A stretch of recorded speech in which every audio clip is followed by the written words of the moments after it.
পত্রলেখা নিবেদিত রবীন্দ্রনাথ ঠাকুরের লেখা স্ত্রীর পত্র। যারা প্রথম পর্বটি এখনো শোনেননি তাদের জন্য ডেসক্রিপশনে লিংক দেওয়া রইল। এখনকার মতো শোনা যাক রবীন্দ্রনাথ ঠাকুরের লেখা স্ত্রীর পত্রের অন্তিম পর্ব।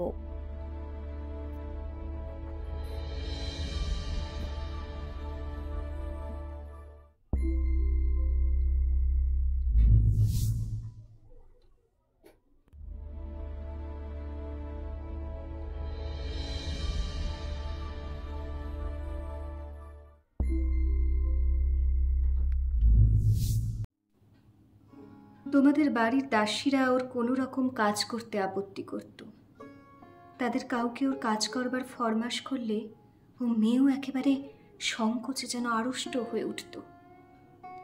এই সকল কারণেই ওর জন্যে আমার খরচ বেড়ে গেল। আমি বিশেষ করে একজন আলাদা দাসী রাখলুম। সেটা তোমাদের ভালো লাগেনি।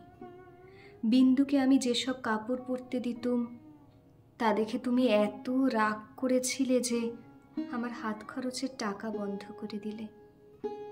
তারপর দিন থেকে আমি 5 শিকে দামের জোড়া মোটা কোড়াকলের ধুতি পরতে আরম্ভ করে দিলুম। আর মতির মা যখন আমার এঁটো ভাতের থালা নিয়ে যেতে এলো তাকে বারণ করে দিলুম। আমি নিজে উঠোনের কলতলায় গিয়ে এঁটো ভাত বাছুরকে খাইয়ে বাসন মেজেছি। একদিন হঠাৎ সেই দৃশ্যটি দেখে তুমি খুব খুশি হওনি। আমাকে খুশি না করলেও চলে, আর তোমাদের খুশি না করলেই নয়, এই সুবুদ্ধিটা আজ পর্যন্ত আমার ঘটে এলো না। এদিকে তোমাদের রাগও যেমন বেড়ে উঠেছে, বিন্দুর বয়সও তেমনি বেড়ে চলেছে। সেই স্বাভাবিক ব্যাপারে তোমরা অস্বাভাবিক রকমে বিব্রত হয়ে উঠেছিলে। একটা কথা মনে করে আমি আশ্চর্য হই, তোমরা জোর করে কেন বিন্দুকে তোমাদের বাড়ি থেকে বিদায় করে দাওনি? আমি বেশ বুঝি তোমরা আমাকে মনে মনে ভয় করো। বিধাতা যে আমাকে বুদ্ধি দিয়েছিলেন, ভিতরে ভিতরে তার খাতির না করে তোমরা বাঁচো না। অবশেষে বিন্দুকে নিজের শক্তিতে বিদায় করতে না পেরে তোমরা প্রজাপতি দেবতার শরণাপন্ন হলে। বড়চা বললেন, বাঁচলুম, মা কালী আমাদের বংশের মুখ রক্ষা করলেন। বর কেমন তা জানি নে, তোমাদের কাছে শুনলুম সকল বিষয়েই ভালো। বিন্দু আমার পা জড়িয়ে ধরে কাঁদতে লাগলো, বললে, দিদি আমার আবার বিয়ে করা কেন?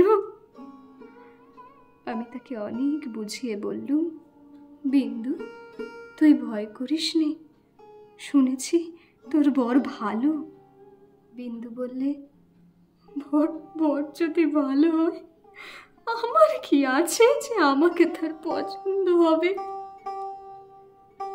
বরপক্ষেরা বিন্দুকে তো দেখতে আসবার নামও করলে না। বরদিদি তাতে বড় নিশ্চিন্ত হলেন। কিন্তু দিন রাত্রে বিন্দুর কান্না আর থামতে চায় না। সে তার কি কষ্ট সে আমি জানি। বিন্দুর জন্য আমি সংসারে অনেক লড়াই করেছি, কিন্তু ওর বিবাহ বন্ধ হোক এ কথা বলবার সাহস আমার হলো না। কিসের জোরেই বা বলবো? আমি যদি মারা যাই তো ওর কি দশা হবে? একে তো মেয়ে, তাতে কালো মেয়ে, কার ঘরে চললো, ওর কি দশা হবে সে কথা না ভাবাই ভালো। ভাবতে গেলে প্রাণ কেঁপে ওঠে। বিন্দু বললে, দিদি বিয়ের আর 5 দিন আছে, এর মধ্যে আমার মরণ হবে নাকি?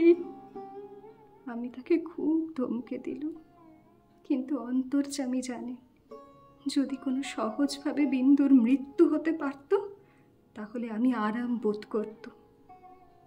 বিবাহের আগের দিন বিন্দু তার দিদিকে গিয়ে বললে, দিদি আমি তোমাদের গোয়াল ঘরে পড়ে থাকবো, আমাকে যা বলবে তাই করব, তোমার ভাই পড়ি আমাকে এমন করে ফেলে দিও না।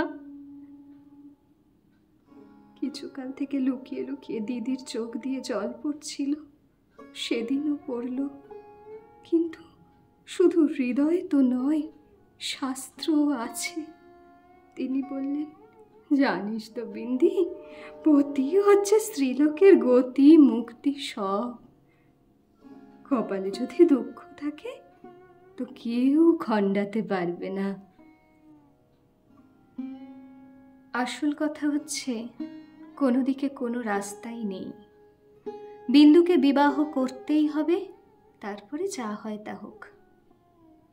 আমি চেয়েছিলাম বিবাহটা যাতে আমাদের বাড়িতেই হয়, কিন্তু তোমরা বলে বসলে বরের বাড়িতেই হওয়া চাই, সেটা তাদের কৌলিক প্রথা।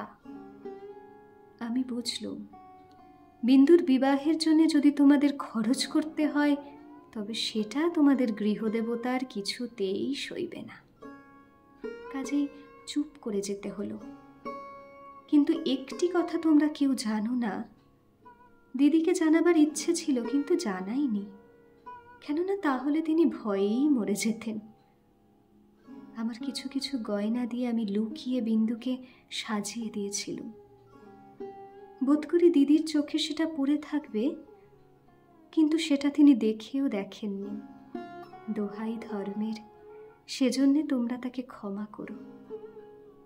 যাবার আগে বিন্দু আমাকে জড়িয়ে ধরে বললে, দিদি, আমাকে তোমরা তাহলে নিতান্তই ত্যাগ করলে? আমি বললুম, না বিন্দি, তোর যেমন দশাই হোক না কেন আমি তোকে শেষ পর্যন্ত ত্যাগ করব না। 3 দিন গেল। তোমাদের তালুকের প্রজা খাবার জন্যে তোমাকে যে ভেড়া দিয়েছিল তাকে তোমার জঠরাগ্নি থেকে বাঁচিয়ে আমি আমাদের একতলায় কয়লা রাখবার ঘরের এক পাশে বাস করতে দিয়েছিল। সকালে উঠেই আমি নিজে তাকে দানা খাইয়ে আসতুম। তোমার চাকরদের প্রতি 2-1 দিন নির্ভর করে দেখেছি, তাকে খাওয়ানোর চেয়ে তাকে খাওয়ার প্রতি তাদের বেশি ঝোঁক। সেদিন সকালে সেই ঘরে ঢুকে দেখি বিন্দু এক কোণে জড়সড় হয়ে বসে আছে। আমাকে দেখেই আমার পা জড়িয়ে ধরে লুটিয়ে পড়ে নিঃশব্দে কাঁদতে লাগলো।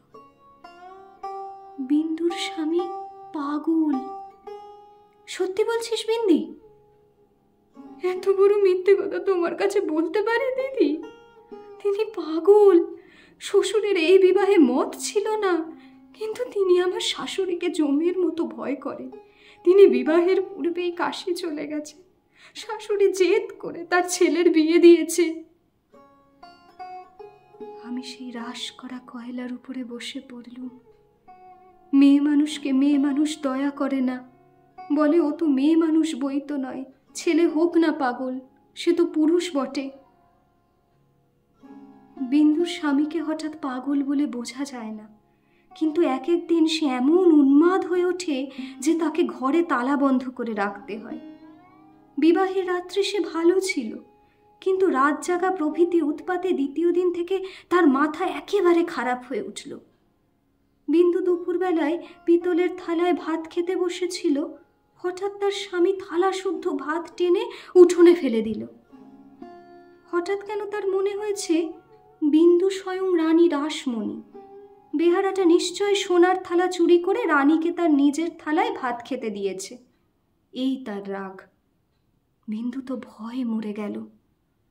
3য় রাত্রে শাশুড়ি তাকে যখন স্বামীর ঘরে শুতে বললে, বিন্দুর প্রাণ শুকিয়ে গেল। শাশুড়ি তার প্রচণ্ড, রাগলে জ্ঞান থাকে না, সেও পাগল, কিন্তু পুরো নয় বলেই আরো ভয়ানক। বিন্দুকে ঘরে ঢুকতে হলো। স্বামী সে রাত্রে ঠান্ডা ছিল, কিন্তু ভয়ে বিন্দুর শরীর যেন কাঠ হয়ে গেল। স্বামী যখন ঘুমিয়েছে, অনেক রাত্রে সে অনেক কৌশলে পালিয়ে চলে এসেছে। তার বিস্তারিত বিবরণ লিখবার দরকার নেই। ঘৃণায় রাগে আমার সকল শরীর জ্বলতে লাগলো। আমি বললুম, এমন ফাঁকির বিয়ে বিয়েই নয়। বিন্দু, তুই যেমন ছিলি তেমনি আমার কাছে থাক, দেখি তোকে কে নিয়ে যেতে পারে। তোমরা বললে, বিন্দু মিথ্যে কথা বলছে। আমি বললুম, ও কখনো মিথ্যে বলেনি। তোমরা বললে, কেমন করে জানলে? আমি বললুম, আমি নিশ্চয় জানি। তোমরা ভয় দেখালে। বিন্দুর শ্বশুরবাড়ির লোকে পুলিশ কেস করলে মুশকিলে পড়তে হবে। আমি বললুম, ফাঁকি দিয়ে পাগল বরের সঙ্গে ওর বিয়ে দিয়েছে, এ কথা কি আদালত শুনবে না? তোমরা বললে, তবে কি এই নিয়ে আদালত করতে হবে নাকি? কেন, আমাদের দায় কিসের? আমি বললুম, আমি নিজের গয়না বেচে যা করতে পারি করব। তোমরা বললে, উকিল বাড়ি ছুটবে নাকি? এ কথার জবাব নেই। কপালে করাঘাত করতে পারি, তার বেশি আর কি করব। ওদিকে বিন্দুর শ্বশুরবাড়ি থেকে ওর ভাসুর এসে বাইরে বিষম গোল বাঁধিয়েছে। সে বলছে সে থানায় খবর দেবে। আমার যে কি জোর আছে জানি নে, কিন্তু কসাইয়ের হাত থেকে যে গরু প্রাণ ভয়ে পালিয়ে এসে আমার আশ্রয় নিয়েছে, তাকে পুলিশের তাড়ায় আবার সেই কসাইয়ের হাতে ফিরিয়ে দিতে হবে, এ কথা কোনো মতেই আমার মন মানতে পারল না। আমি স্পর্ধা করে বললুম, তা দিক থানায় খবর। এই বলে মনে করলুম বিন্দুকে এই বেলা আমার শোবার ঘরে এনে তাকে নিয়ে ঘরে তালা বন্ধ করে বসে থাকি। খোঁজ করে দেখি বিন্দু নেই। তোমাদের সঙ্গে আমার বাদ প্রতিবাদ যখন চলছিল, তখন বিন্দু আপনি বাইরে গিয়ে তার ভাসুরের কাছে ধরা দিয়েছে। বুঝেছে এ বাড়িতে যদি সে থাকে তবে আমাকে সে বিষম বিপদে ফেলবে। মাঝখানে পালিয়ে এসে বিন্দু আপন দুঃখ আরো বাড়ালো। তার শাশুড়ির তর্ক এই যে তার ছেলে তো ওকে খেয়ে ফেলছিল না। মন্দ স্বামীর দৃষ্টান্ত সংসারে দুর্লভ নয়, তাদের সঙ্গে তুলনা করলে তার ছেলে যে সোনার চাঁদ। আমার বড় যা বললেন, ওর পোড়া কপাল, তা নিয়ে দুঃখ করে কি করব? তা পাগল হোক ছাগল হোক, স্বামী তো বটে।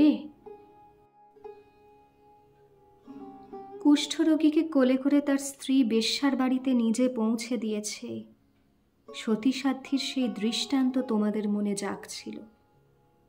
জগতের মধ্যে অধমতম কাপুরুষতার এই গল্পটা প্রচার করে আসতে তোমাদের পুরুষের মনে আজ পর্যন্ত একটুও সংকোচ বোধ হয়নি। সেই জন্যেই মানব জন্ম নিয়েও বিন্দুর ব্যবহারে তোমরা রাগ করতে পেরেছ, তোমাদের মাথা হেঁট হয়নি। বিন্দুর জন্যে আমার বুক ফেটে গেল, কিন্তু তোমাদের জন্যে আমার লজ্জার সীমা ছিল না। আমি তো পাড়া গিয়ে মেয়ে, তার উপরে তোমাদের ঘরে পড়েছি। ভগবান কোন ফাঁক দিয়ে আমার মধ্যে এমন বুদ্ধি দিলেন? তোমাদের এইসব ধর্মের কথা আমি যে কিছুতেই সইতে পারলুম না। আমি নিশ্চয় জানতুম মরে গেলেও বিন্দু আমাদের ঘরে আর আসবে না, কিন্তু আমি যে তাকে বিয়ের আগের দিন আশা দিয়েছিল যে তাকে শেষ পর্যন্ত ত্যাগ করব না। আমার ছোট ভাই শরৎ কলকাতায় কলেজে পড়ছিল।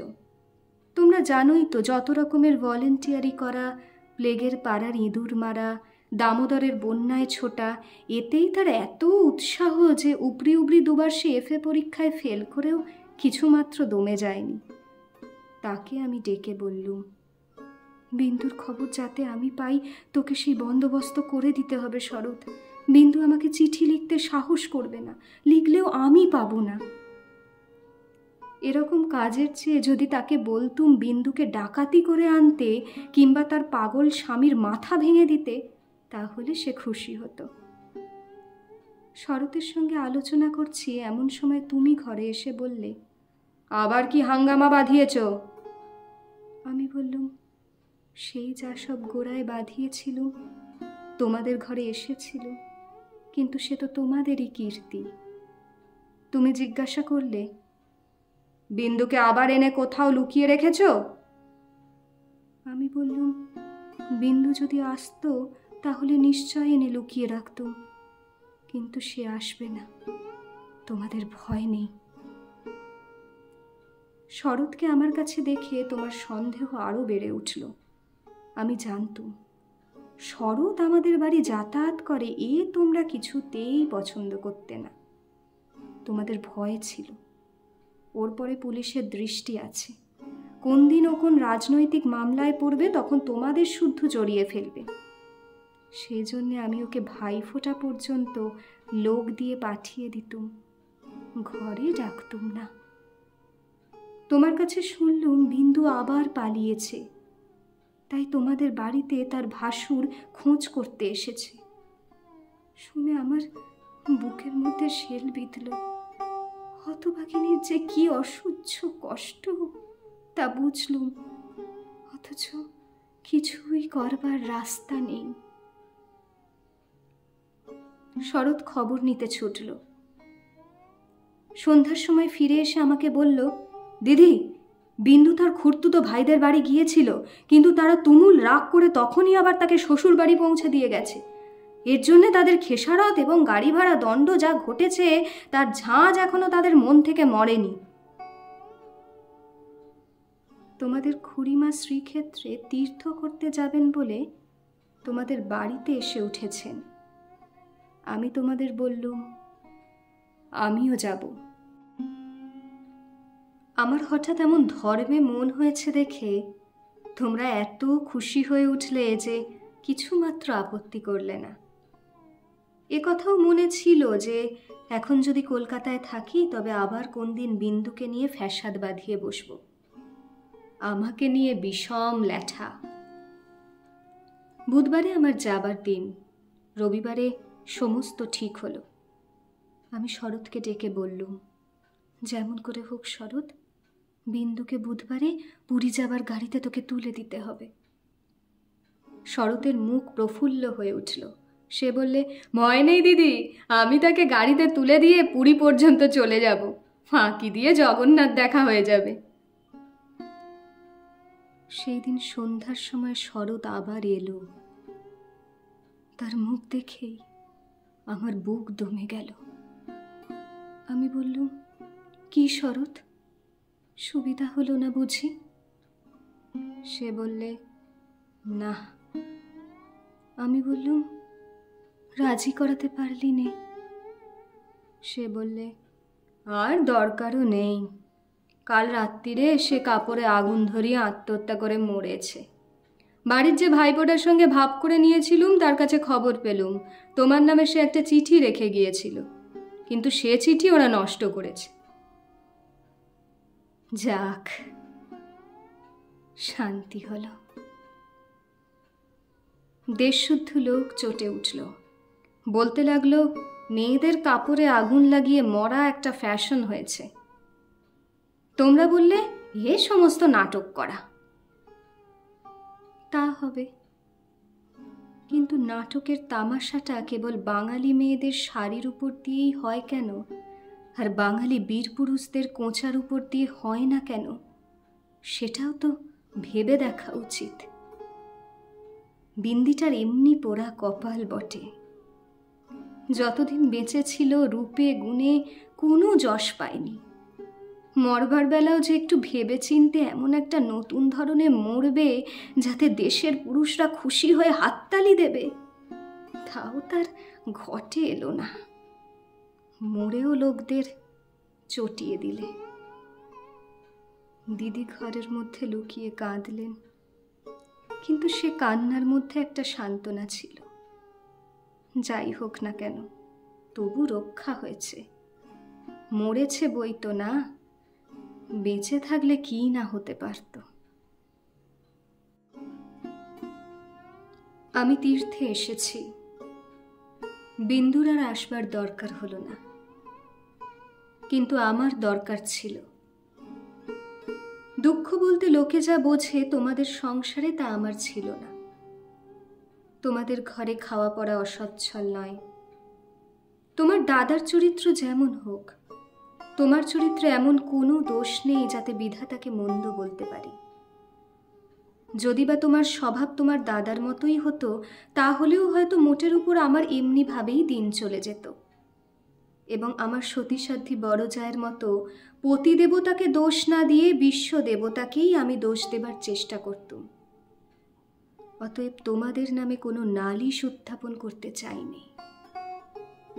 আমার এ চিঠি সেজন্যে নয়, কিন্তু আমি আর তোমাদের সেই 27 নম্বর মাখন বড়ালের গলিতে ফিরব না। আমি বিন্দুকে দেখেছি। সংসারের মাঝখানে মেয়ে মানুষের পরিচয়টা যে কি তা আমি পেয়েছি। আর আমার দরকার নেই। তারপরে এও দেখেছি, ও মেয়ে বটে, তবু ভগবান ওকে ত্যাগ করেননি। ওর উপরে তোমাদের যত জোরই থাক না কেন, সে জোরের অন্ত আছে। ও আপনার হতভাগ্য মানব জন্মের চেয়ে বড়। তোমরা এই যে আপন ইচ্ছা মতো আপন দস্তুর দিয়ে ওর জীবনটাকে চিরকাল পায়ের তলায় চেপে রেখে দেবে, তোমাদের পা এত লম্বা নয়। মৃত্যু তোমাদের চেয়ে বড়। সেই মৃত্যুর মধ্যে সে মহান। সেখানে বিন্দু কেবল বাঙালি মেয়ে নয়, কেবল খুড়তুতো ভাইয়ের বোন নয়, কেবল অপরিচিত পাগল স্বামীর প্রবঞ্চিত স্ত্রী নয়। সেখানে সে অনন্ত। সেই মৃত্যুর বাঁশি এই বালিকার ভাঙা হৃদয়ের ভিতর দিয়ে আমার জীবনের যমুনা পারে যেদিন বাঁচল, সেদিন প্রথমটা আমার বুকের মধ্যে যেন বান বিঁধল। বিধাতাকে জিজ্ঞাসা করলুম, জগতের মধ্যে যা কিছু সবচেয়ে তুচ্ছ, তাই সবচেয়ে কঠিন কেন? এই গলির মধ্যকার চারিদিকে প্রাচীর তোলা নিরানন্দের অতি সামান্য বুদবুদটা এমন ভয়ঙ্কর বাঁধা কেন? তোমার বিশ্বজগৎ তার 6 ঋতুর সুধাপাত্র হাতে করে যেমন করেই ডাক দিক না কেন, এক মুহূর্তের জন্যে কেন আমি এই অন্দরমহলটার এইটুকু মাত্র চৌকাঠ পেরোতে পারিনি? তোমার এমন ভুবনে আমার জীবন নিয়ে কেন ওই অতি তুচ্ছ ইটকাঠের আড়ালটার মধ্যেই আমাকে তিলে তিলে মরতেই হবে? কত তুচ্ছ আমার এই প্রতিদিনের জীবনযাত্রা, কত তুচ্ছ এর সমস্ত বাঁধা নিয়ম, বাঁধা অভ্যাস, বাঁধা বুলি, এর সমস্ত বাঁধা মার। কিন্তু শেষ পর্যন্ত সেই দীনতার নাগপাশ বন্ধনেরই হবে জিত, আর হার হলো তোমার নিজের সৃষ্টি ওই আনন্দ লোকের।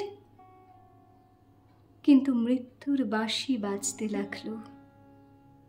কোথায় রে রাজমিস্ত্রির গড়া দেয়াল, কোথায় রে তোমাদের ঘোরো আইন দিয়ে গড়া কাঁটার বেড়া? কোন দুঃখে কোন অপমানে মানুষকে বন্দি করে রেখে দিতে পারে? ওই তো মৃত্যুর হাতে জীবনের জয় পতাকা উঠছে। ওরে মেজ বউ, ভয় নেই তোর। তোর মেজ বউয়ের খোলস ছিন্ন হতে 1 নিমেষও লাগে না। তোমাদের গলিকে আর আমি ভয় করি নে। আমার সম্মুখে আজ নীল সমুদ্র, আমার মাথার উপরে আষাঢ়ের মেঘপুঞ্জ। তোমাদের অভ্যাসের অন্ধকারে আমাকে ঢেকে রেখে দিয়েছিল। ক্ষণকালের জন্য বিন্দু এসে সেই আবরণের ছিদ্র দিয়ে আমাকে দেখে নিয়েছিল। সেই মেয়েটাই তার আপনার মৃত্যু দিয়ে আমার আবরণখানা আগাগোড়া ছিন্ন করে দিয়ে গেল। আজ বাইরে এসে দেখি আমার গৌরব রাখবার আর জায়গা নেই। আমার এই অনাদৃত রূপ যার চোখে ভালো লেগেছে, সেই সুন্দর সমস্ত আকাশ দিয়ে আমাকে চেয়ে দেখছেন। এইবার মরেছে মেজ বউ। তুমি ভাবছো আমি মরতে যাচ্ছি। ভয় নেই, অমন পুরনো ঠাট্টা তোমাদের সঙ্গে আমি করব না। মীরাবাইও তো আমারই মতো মেয়ে মানুষ ছিল। তার শিকলও তো কম ভারী ছিল না। তাকে তো বাঁচবার জন্যে মরতে হয়নি। মীরাবাই তার গানে বলেছিল, ছাড়ুক বাপ, ছাড়ুক মা, ছাড়ুক যে যেখানে আছে, মীরা কিন্তু লেগেই রইল প্রভু। তাতে তার যা হবার তা হোক। এই লেগে থাকাই তো বেঁচে থাকা। আমিও বাঁচব, আমি বাঁচলুম। তোমাদের চরণতলাশ্রয়ে ছিন্ন মৃণাল।